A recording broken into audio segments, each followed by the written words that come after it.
Announcement guys, another verse, another day. Ang sabi ng Philippians 3:13, forget the former things and look forward to what lies ahead.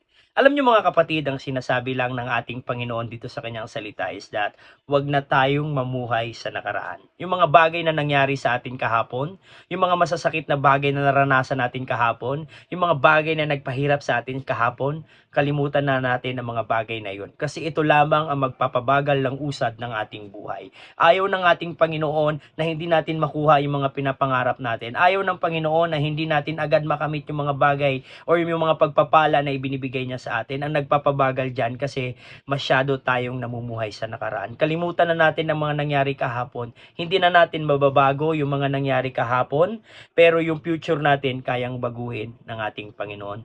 Do not let your past define your future. Kaya kapatid, kalimutan mo na ang nakaraan, mamuhay ka para sa hinaharap at itagubilin mo ang lahat ng bagay sa ating Panginoon. Okay ba yon? Done deal? Done.